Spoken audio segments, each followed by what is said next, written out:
Hello viewers, আসসালামু আলাইকুম। কেমন আছেন আপনারা? তো আজকে আমি নতুন একটা ভিডিও নিয়ে আসলাম।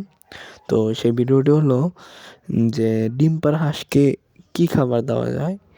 তো আমি এই বিষয়ে আজকে কিছু আলোচনা করব। তো সেটাই আজকে আপনাদেরকে শোনাবো। তো চলুন ভিডিওটা শুরু করা যাক। তো প্রথমেই আমরা হাঁসে যেহেতু খাবার দেবো, তো একটা হাঁসের ডিম পাড়তে কিন্তু অনেক ধরনের জিনিস করা হয়, যেমন mineral, calcium, vitamin A, B, C, অনেক ধরনের ক্যালসিয়াম কিন্তু প্রয়োজন হয় এবং ভিটামিনও প্রয়োজন হয় এবং অনেক ধরনের খনিজ পদার্থও কিন্তু হাঁসের প্রয়োজন হয়। তো সবগুলো খনিজ পদার্থ কিন্তু এখানে এই খাবার যেটা আমরা বাসায় বানাবো ওই খাবারে কিন্তু থাকবে না। তো এটা আমরা যুক্ত করতে পারবো না, কিন্তু আমরা হাঁসকে এমন একটা খাবার দেওয়ার চেষ্টা করবো যে এই খাবারে হাঁসের অন্তত ডিম পাড়তে কোনো ধরনের সমস্যা না হয়। আর কিছু মেডিসিন আছে এই খাবারের সাথে মিক্স করে দেওয়া লাগে। ২-১টা মেডিসিন আছে বা কিছু মেডিসিন আছে। তো সেটা আমি আরেকটা ভিডিওতে যদি আপনারা চান তাহলে আমি আনবো।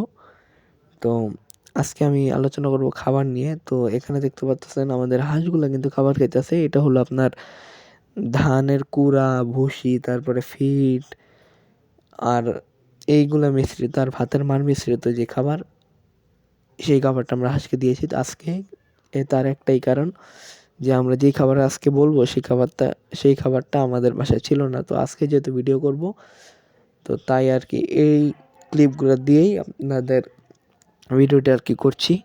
তো আমি শর্টসে ছাড়বো কালকে যে কী কী খাবার আমি দিই সেটা আপনাদেরকে আমি দেখাই দেবো। তো আজকে আমি বলতেছি যে কী কী খাবার আপনারা এই হাঁসগুলাকে দিবেন। তো চলুন বলি। তো প্রথমে আপনারা হাঁসকে আপনারা ধান দিবেন। হ্যাঁ, হাঁসকে আপনারা ধান দিবেন, ডিম পাড়া হাঁসকে। প্রথমে ধান দিবেন।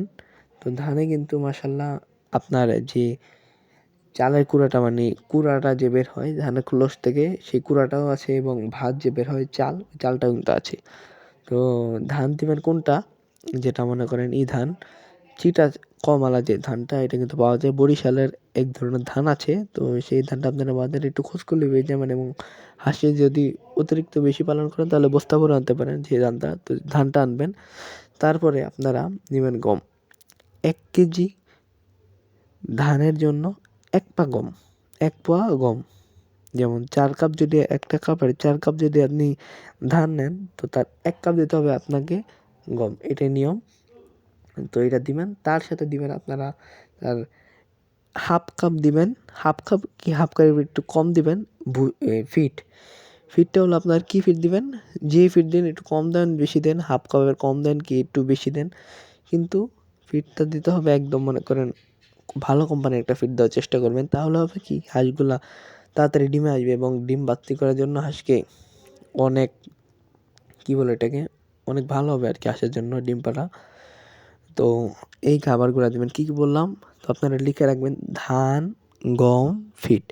এই ৩টা জিনিস মিক্স করবেন। আশা করি আপনার হাঁসগুলা ডিম পারবে ইনশাআল্লাহ। তো আমি কিন্তু আমার হাঁসকে এই খাবারগুলাই দেই।